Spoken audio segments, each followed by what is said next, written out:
It's 1994, maybe 95. Fluorescent light buzzing overhead. Somewhere behind you, a teacher's whistle. And in your mouth, a wad of Bubblicious, watermelon flavor, going flat and rubbery after 20 minutes of chewing because you got bored of it an hour ago and forgot to spit it out. Footsteps. The teacher's coming down the row, checking backpacks for candy. You panic. You do the only thing a panicking 11-year-old can do. You swallow it. And somewhere in the back of your skull, a voice. Your mom's voice, or your older cousin's, or just some kid 2 years ahead of you in the lunch line, starts whispering the thing everyone whispered back then. It stays in there. 7 years. It just sits in your stomach. You don't know it yet, but that kid in Cincinnati has just been handed a piece of misinformation with basically no origin, no author, no scientific basis whatsoever. And it's gonna sit in his head completely undigested for a lot longer than 7 years. Here's the truth. Your body doesn't care about your gum. It's already sorting it. Everyone thinks the 7-year thing started because gum is genuinely medically dangerous to swallow. That's the assumption. Gum's sticky, right? It clings to your shoe. It clings to the underside of the desk. So obviously it clings to your insides too. Except it doesn't. Ask any gastroenterologist who's actually gone in there with a camera. Duke's Dr. Nancy McGreal has done colonoscopies on people who swallowed gum within the past day and found a little wad, sure, but nothing lodged in there for years. Nobody's ever pulled a decade-old wad of juicy fruit out of a human stomach. Not once. Not ever. And that's the sledgehammer moment. The 7 years claim doesn't have a documented origin story anywhere. Nobody knows where it came from. So what actually happened? Who started this? And why did an entire generation believe a medical fact that no doctor, no textbook, no study ever backed up? Let's build the ladder. Your stomach acid is genuinely brutal stuff. It can dissolve metal over time. It shreds proteins, breaks down complex carbs, liquefies meat.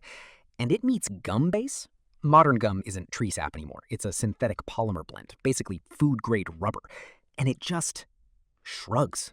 The synthetic polymers in gum simply cannot be metabolized by digestive enzymes.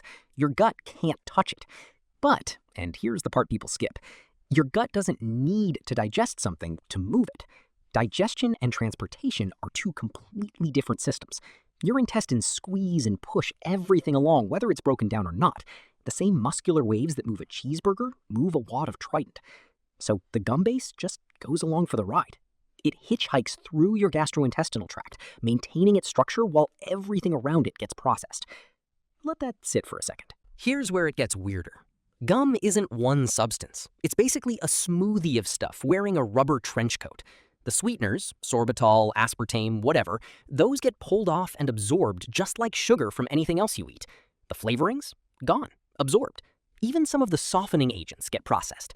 So by the time that gum base is halfway down your small intestine, it's already been stripped for parts. It's not really gum anymore by the time it hits your colon. It's just the skeleton, the part your body can't use at all. And your body treats it exactly the way it treats corn kernels or sunflower seed shells or the skin on a bell pepper. Stuff that goes in whole and comes out whole because we, as a species, never evolved the enzymes for it. Which is completely wild if you think about it. We're not that different from a bird passing a seed through a berry. So if gum isn't dangerous, why do doctors keep bringing up horror stories?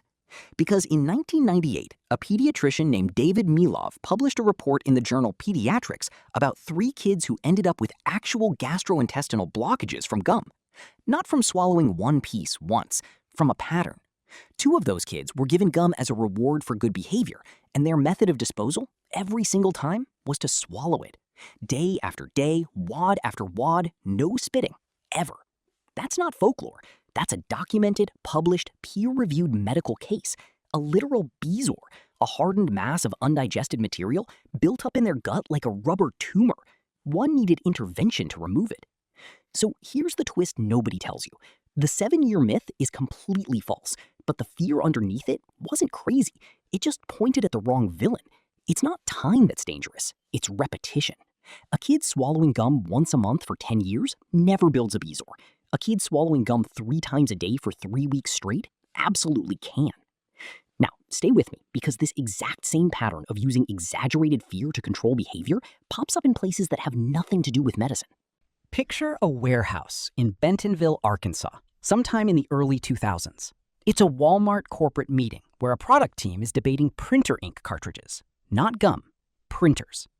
Because around this same era, tech companies quietly discovered something. Consumers don't respond to boring, accurate warnings. Nobody reads the fine print that says cartridge yield may vary based on print density. What people do respond to is a story, a myth, a scare. This is the exact same era that spawned urban legends like your printer secretly runs out of ink faster on purpose, which, by the way, turned out to have some real teeth to it. Several manufacturers actually got sued over intentionally shortened cartridge lifespans. And that's the pattern, right there, slamming two completely different worlds together. Institutions, parents, corporations, whoever holds the information, routinely replace a true, boring, hard-to-explain risk with a false, terrifying, easy-to-remember one, because fear is a better user interface than fact.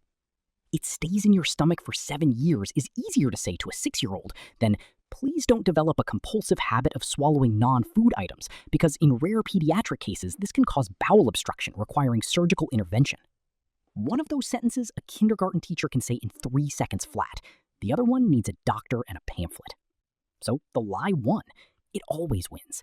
It's not about truth, it's about bandwidth. Which brings us to the real-world consequence of relying on fear instead of actual information. 2 kids swallow gum compulsively. Same behavior, same habit, same risk. One of them is the kid from Mylov's 1998 report. Parents catch it early, he gets scoped, doctors find the blockage, he gets treated, he's fine. It's a case study in a journal now, barely a blip in his life. The other kid, and there are documented pediatric cases just like this, doesn't get caught in time.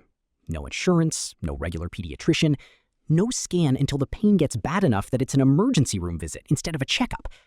Same rubber, same stomach, completely different outcome. And the difference isn't biology, it's access. It's whether an adult in that kid's life had the resources, the time, the healthcare, to notice a weird habit before it became a surgical problem. The gum doesn't care if you're rich or poor. The healthcare system very much does. That's the uncomfortable math sitting underneath a joke of a childhood myth. The actual risk was never about the 7 years. It was about who gets caught early and who doesn't. So back to that cafeteria table. Cincinnati, mid-90s, fluorescent light, a kid who just swallowed his gum in a panic and is now doing math in his head about how old he'll be in 7 years. He'll be fine, obviously. That gum is gone within 2 days, pushed out with the corn and the seeds and everything else his body couldn't use. No different than if he'd swallowed a grape whole. The 7-year sentence was never real. But the impulse behind it, an adult reaching for a scary lie because the true story was too complicated to say out loud, that instinct is still running your life right now. Every warning label you've ever half read, every health scare that spread faster than the correction, everybody knows fact you've never actually double-checked, that's the same machinery. Fear travels faster than nuance. It always has. So here's the actual question, and I want you to sit with it.